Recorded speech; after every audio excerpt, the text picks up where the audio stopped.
The anesthesiologist's role is really much more of a perioperative physician as opposed to anything else, and so we would be responsible for making sure that the patient is fit medically to undergo the procedure. We work very closely with the oncologists and the surgeons to make sure that the patient is in their pre-existing medical conditions have been optimized.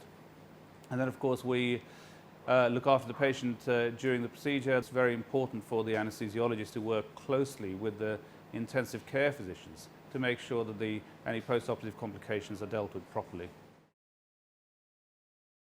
Our role is really as part of the multidisciplinary team. We get engaged very early when a patient is brought into is being considered for the treatment itself. And then we would do a full preoperative assessment of the patient as you would do for any anesthetic, but in particular we need to make sure that the patient doesn't have any evidence of ischemic heart disease or any pre-existing serious comorbidities. If they do, we would think about perhaps doing some sort of cardiovascular test such as stress echo or a cardiopulmonary exercise test. And that would give us an idea whether the patient can be optimized further or whether they have any risk of having an on-table myocardial infarction. I think those things are important. So once we've got the patient right, and on the day itself, we would make sure the patient, we would discontinue any long-acting medication that would lower patients' blood pressure, such as ACE inhibitors or angiotensin II blockers, and then they would have a standard anesthetic.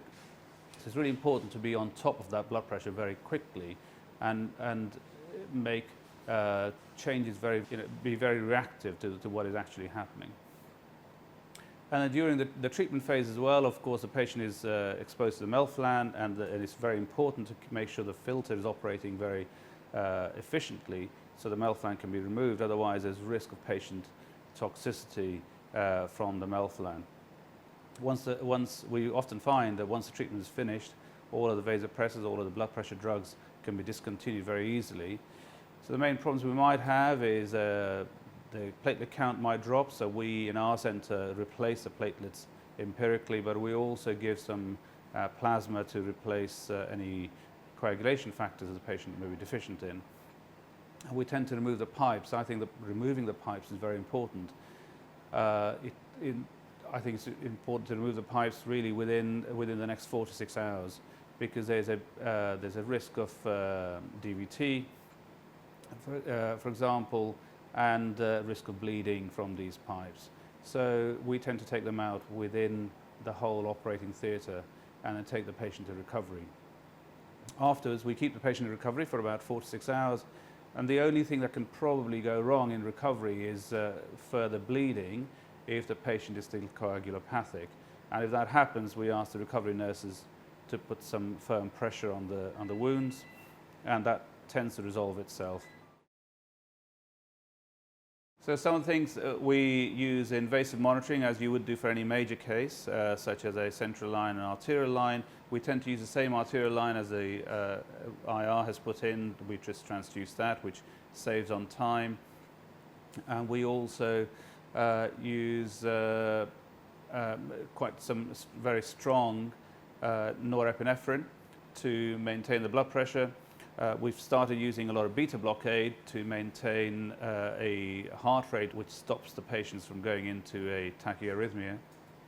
And so the combination of beta blockers and strong norepinephrine we find seems to work very well.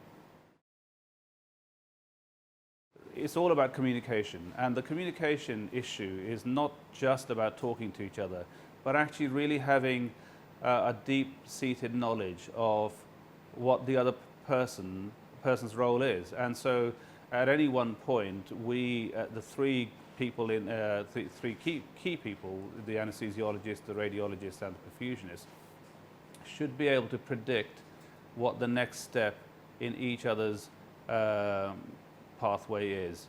And the reason for that is it is very complicated. It's a relatively short procedure, but there are lots of steps which have to be closely followed.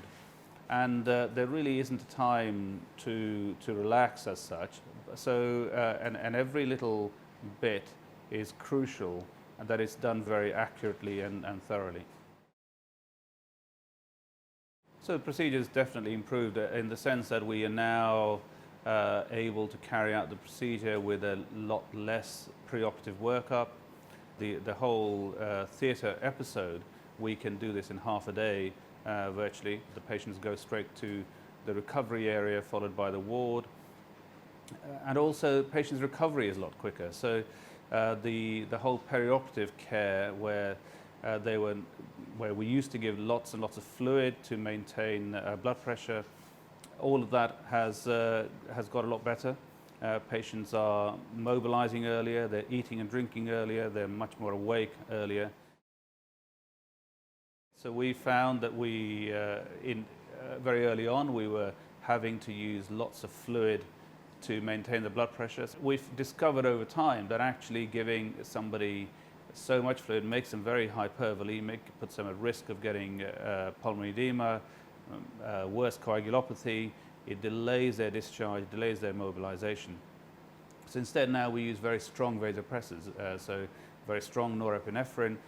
And we have also, in the last 2 years, we've been using a lot of beta blockade with these patients. So when the patient goes on the filter, when the balloons are up, we find they used to go into profound tachyarrhythmias, sometimes an SVT.